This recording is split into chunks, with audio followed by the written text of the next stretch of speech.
नमस्कार दोस्तों, मेरे चैनल में आप सभी का हार्दिक स्वागत है। आशा है आप सब लोग स्वस्थ होंगे। आज हम बात करेंगे षटतिला एकादशी के बारे में। जैसा कि मैं अपने हर वीडियो में आपको बताती हूँ, व्रतों में सर्वश्रेष्ठ व्रत एकादशी का बताया गया है। हर एकादशी का अपना अलग महत्व है, हर एकादशी का अपना अलग नाम है, लेकिन हर एकादशी में एक समानता है कि हम इस दिन भगवान विष्णु जी की या उनके अवतारों की पूजा करते हैं। इस बार षटतिला एकादशी माघ मास के कृष्ण पक्ष की 7 फरवरी को आ रही है और दिन है रविवार। हर एकादशी की तरह षटतिला एकादशी को भी भगवान विष्णु जी का पूजन किया जाता है। बात करते हैं कि धर्म ग्रंथों में भगवान विष्णु जी की महिमा का क्या गान किया गया है। दोस्तों, भगवान विष्णु जी सृष्टि के पालनहार हैं, निराकार भी हैं और पर ब्रह्म भी है। दोस्तों, जैसा कि हम जानते हैं कि पूजा उपासना में सबसे पहले पूजा भगवान गणपति जी की करनी चाहिए, लेकिन धर्म ग्रंथों में यह उल्लेख भी मिलता है कि जब ऋषि मुनियों ने तीनों देवों में से सर्वप्रथम पूजन किसका किया जाए, इस बात पर विचार किया तो उन्होंने भगवान विष्णु जी को चुना। ऋषि भृगु ने भगवान विष्णु जी की परीक्षा ली और इसके बाद उन्होंने तीनों देवों में से प्रथम पूजा का अधिकारी विष्णु जी को बताया। ऋषि भृगु ने भगवान विष्णु जी की परीक्षा लेने के लिए उनके वक्ष स्थल पर जोर से लात मारी, मगर क्षमावान भगवान विष्णु जी ने नम्रता पूर्वक उनसे पूछा, हे ब्राह्मण देव, आपके पैर पर चोट तो नहीं लगी?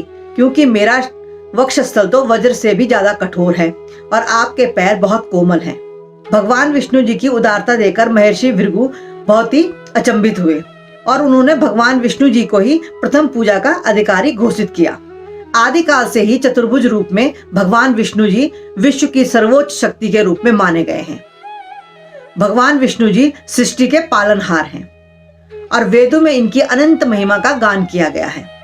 यह संपूर्ण सृष्टि भगवान विष्णु जी की शक्ति से ही संचालित होती है। भगवान विष्णु जी निर्गुण भी हैं और सगुण भी हैं।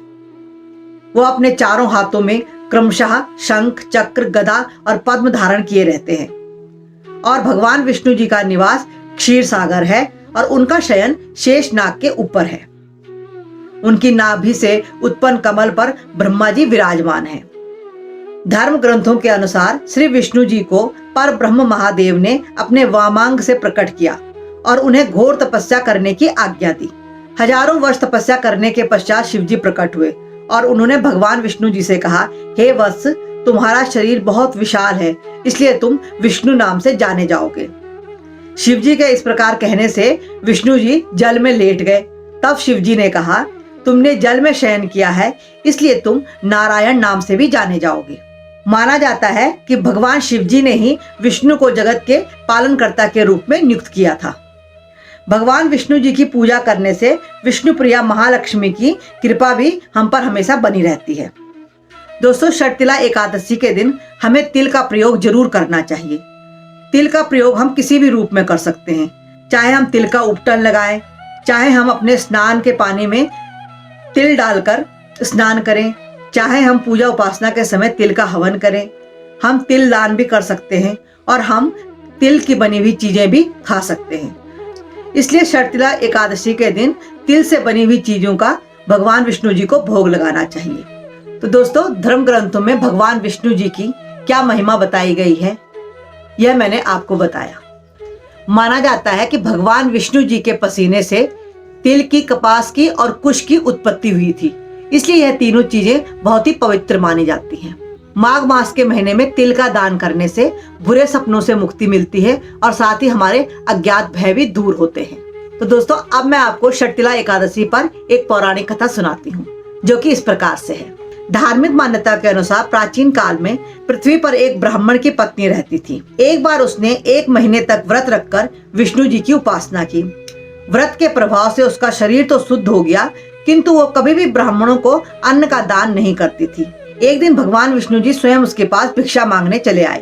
तब उसने एक मिट्टी का पिंड उठाकर भगवान जी के हाथों में रख दिया। कुछ समय बाद जब उस ब्राह्मणी की मृत्यु हुई तो वहां उसने देखा कि वह एक खाली कुटिया में है। वह खाली कुटिया को देखकर घबरा गई और उसने भगवान विष्णु जी से प्रार्थना की कि हे प्रभु, मैं तो धर्मपरायण हूँ, फिर मुझे यह खाली कुटिया क्यों मिली? तब विष्णु जी ने उसे बताया कि तुमने अपने जीवन में कभी भी अन्नदान नहीं किया है और जब मैं तुमसे भिक्षा मांगने आया तो तुमने मेरे हाथ में मिट्टी का पिंड रख दिया, इसी कारण तुम्हें यह खाली कुटिया मिली है। यह सुनकर ब्राह्मणी को बहुत पश्चाताप हुआ और उसने भगवान विष्णु जी से उपाय पूछा। तब भगवान विष्णु जी ने कहा कि षटतिला एकादशी के दिन तुमसे मिलने देव कन्याएं आएंगी, तो तुम अपना द्वार खोलना और उनसे इस व्रत की कथा सुनना।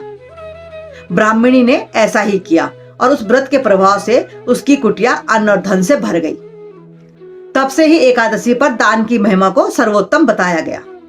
तो दोस्तों, यह थी षटतिला एकादशी पर छोटी सी पौराणिक कथा। आशा है आपको जरूर पसंद आई होगी। अगर आपको अच्छी लगे तो मेरे वीडियो को लाइक शेयर कीजिए और साथ ही मेरे चैनल को सब्सक्राइब भी कीजिए। दोस्तों, आप और हम हमेशा यूं ही जुड़े रहने चाहिए। आज यहीं पर विराम लेते हैं और मिलते हैं अगली किसी जानकारी के साथ। तब तक के लिए अपना बहुत ध्यान रखिए। नमस्कार।